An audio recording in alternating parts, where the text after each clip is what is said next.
39 years last February. We both went to a party that a mutual friend had, and we met there. We started talking, and we sat and talked all night, and after the party was over, we sat up and talked till 4 in the morning. It just struck off very well.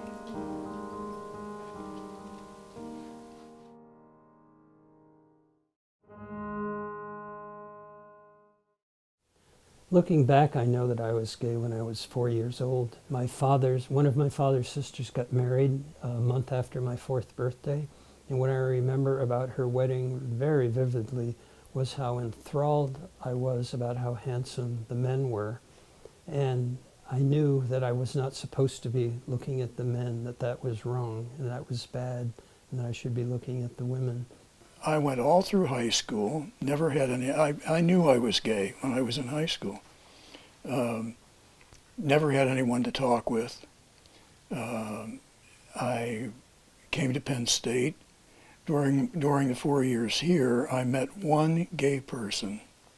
After that, we avoided one another like the plague, because if you didn't want to associate with someone who you knew was gay, if it came out that they were found out, you might be found out. So it was just a very, very difficult time to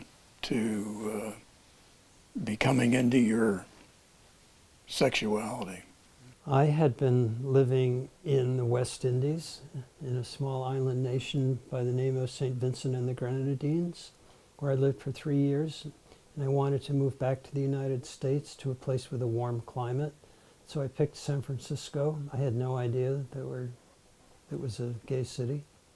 So I moved there in July of 1972. I had met my former partner, who was living in San Francisco, and we decided, after some correspondence and phone calls and visits, that we would be a couple, and I applied for the job with the University of California and was accepted and moved there to take that position, but really to be with my partner.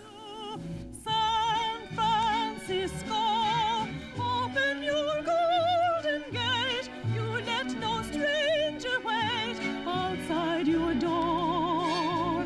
The importance of the 70s was, after the Stonewall riots in 1969, for the first time in modern history, lesbians and gay men saw other lesbians and gay men by the thousands. Prior to that, we had only seen 1 or 2 individuals, and to see thousands of us, we realized that we were not the stereotypes. We were all different. Yes, I remember the campaign, and I was at his victory party the night he was elected, and everybody was just ecstatic. We felt it as a victory for each of us individually. It enabled us and encouraged us to be ourselves, and we started creating our own images. So to have one of us run for public office and win was incredibly self-fulfilling. And we were all so proud and enthused to be part of that process.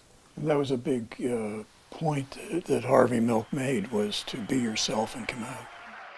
And once they realize that we are indeed their children, and we are indeed everywhere, every myth, every lie, every innuendo will be destroyed once and for all.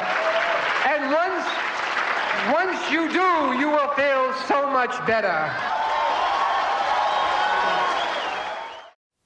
Where were you? I was at work, and it was just terrible. It wasn't just Harvey, it was the mayor. And it was just a punch in the gut.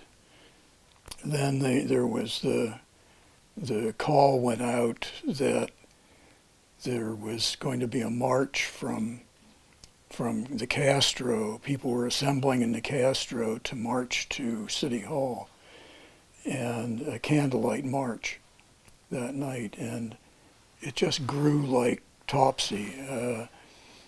And it wasn't just the gay community, it was the entire San Francisco community. Turns out there were between 35 and 40,000 people.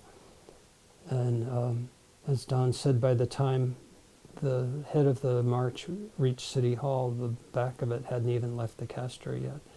With all those people, it was dead silence. Just all you could hear was people's feet. It was just incredible.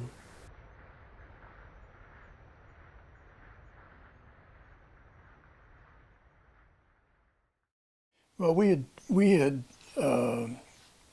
looked forward to eventually moving from San Francisco To retire. To retire. State College was always high on the list because we would come back usually at least once a year and spend time in State College. You were from here. And I was from here and always liked State College. One day we stopped in the LGBTA center on campus and met Allison, and she asked us to speak at a Straight Talks class, and then through that other professors have asked us to speak at their classes. So we've become involved in that way. My name is Bud.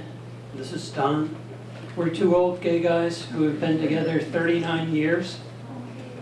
So what we're going to tell you about is what it was like growing up in the 1940s and 50s, and what it was like living in San Francisco through the 70s, 80s, and 90s, the height of the gay liberation movement there, times of Harvey Milk and many other firsts that we participated in. Don, why don't you talk about where you were born and grew up?